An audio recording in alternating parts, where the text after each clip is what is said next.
Hello everyone, welcome back to my channel. आज के इस वीडियो में हम पढ़ने वाले हैं टाइप्स ऑफ क्रोमोसोम के बारे में। जो क्रोमोसोम होता है वो कंडेंस फॉर्म होता है क्रोमैटिन का और मिलकर बना होता है डीएनए और प्रोटीन से। इस वीडियो में हम तीन तरीके के क्रोमोसोम टाइप्स देखेंगे। एक है होमोलॉगस, सेकंड है नॉन होमोलॉगस और थर्ड है होम्योलॉगस। ये जो टाइप्स है डिवाइड किए गए हैं इस बेसिस पे कि ये जो क्रोमोसोम है ये आपस में पेयरिंग करते हैं या नहीं करते हैं, इनका जो शेप और साइज है ये सेम है या नहीं है, आइडेंटिकल है या नहीं है। ठीक है, तो सबसे पहले हम पढ़ेंगे होमोलॉगस। होमोलॉगस ऐसे पेयर ऑफ क्रोमोसोम होते हैं जिनका साइज, शेप आइडेंटिकल होता है, सेंट्रोमियर का प्लेसमेंट सेम होता है और जीन सीक्वेंस भी सेम होते हैं।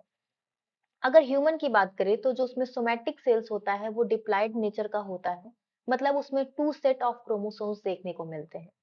और ह्यूमन में 23 पेयर ऑफ क्रोमोसोम्स पाए जाते हैं, जिसमें से 22 पेयर्स को हम ऑटोसोम बोलते हैं और वन पेयर ऑफ क्रोमोसोम को हम सेक्स क्रोमोसोम बोलते हैं। जब हम हर एक पेयर को देखते हैं, अगर हम फीमेल में बात करें तो फीमेल मतलब अगर हम जनरल बात करें मेल और फीमेल दोनों में, तो जो 22 पेयर ऑफ क्रोमोसोम्स होंगे वो होमोलॉगस ही होते हैं।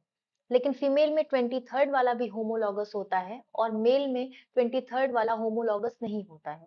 पहले देखते हैं, अगर हम पहले सेट वाले क्रोमोसोम की बात करें तो इसमें दो क्रोमोसोम होंगे, एक मदर से आता है और एक फादर से आता है।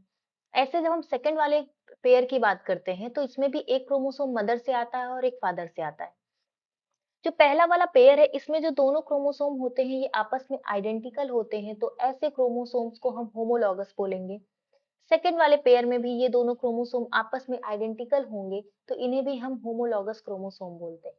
ठीक है, और जो होमोलॉगस क्रोमोसोम होते हैं वो आपस में पेयरिंग करते हैं, लेकिन नॉन होमोलॉगस पेयरिंग नहीं करते हैं। अब नॉन होमोलॉगस क्या होंगे? जो पहला वाला पेयर है इसका एक क्रोमोसोम और जो सेकंड वाला पेयर है इसका एक क्रोमोसोम, जब इन दोनों को देखिए तो ये आपस में आइडेंटिकल नहीं है, तो ऐसे क्रोमोसोम को हम नॉन होमोलॉगस क्रोमोसोम बोलते हैं। तो जो फीमेल होती हैं उसमें जो 23 पेयर होते हैं वो सारे ही होमोलॉगस होते हैं। मतलब उसमें हर अगर पेयर को हम आपस में कंपेयर करेंगे तो वो आइडेंटिकल होते हैं, इसीलिए वो होमोलॉगस होते हैं। लेकिन जो मेल होता है उसमें 22 पेयर जो होते हैं वो तो मतलब ऑटोसोम्स जो होते हैं वो तो होमोलॉगस होते हैं, लेकिन जो सेक्स क्रोमोसोम होता है वो ना तो होमोलॉगस होता है ना तो नॉन होमोलॉगस होता है। वो बिलोंग करता है थर्ड कैटेगरी से, होम्योलॉगस। होम्योलॉगस में क्या होता है, जो एक्स और वाई क्रोमोसोम होते हैं वो ना पूरी तरीके से डिफरेंट होते हैं ना पूरी तरीके से आइडेंटिकल होते हैं। कैसे?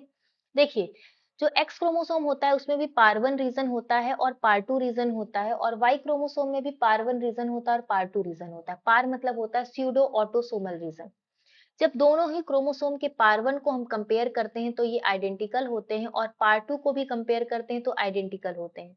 लेकिन जो इसका मिडल रीजन होता है एक्स क्रोमोसोम का और जो वाई क्रोमोसोम का मिडल रीजन होता है ये दोनों डिफरेंट होते हैं। इसीलिए ऐसे क्रोमोसोम जहां पर कुछ सिमिलरिटीज भी होती है और कुछ डिससिमिलरिटीज होती है, ऐसे क्रोमोसोम को हम होम्योलॉगस क्रोमोसोम बोलते हैं। तो तीन कैटेगरी पढ़ी, एक होमोलॉगस, एक नॉन होमोलॉगस, एक होम्योलॉगस। होमोलॉगस में आइडेंटिकल होंगे, जैसे पहले सेट की अगर हम बात करें तो दोनों क्रोमोसोम आइडेंटिकल होते हैं। नॉन होमोलोगस में हम दो अलग क्रोमोसोम को कंपेयर कर रहे हैं, एक पहले क्रोमोसोम को और एक सेकंड क्रोमोसोम को, ये दोनों आपस में नॉन होमोलोगस होते हैं। और होम्योलॉगस का एग्जांपल हो गया एक्स और वाई क्रोमोसोम। तो फीमेल में 23 क्रोमोसोम्स पे मतलब 23 पेयर ऑफ क्रोमोसोम्स जो होंगे वो होमोलॉगस होंगे, लेकिन मेल में 22 तो होमोलॉगस होता है, लेकिन जो 23rd वाला होता है मतलब जो सेक्स क्रोमोसोम होता है वो होम्योलॉगस होता है। Okay, thank you.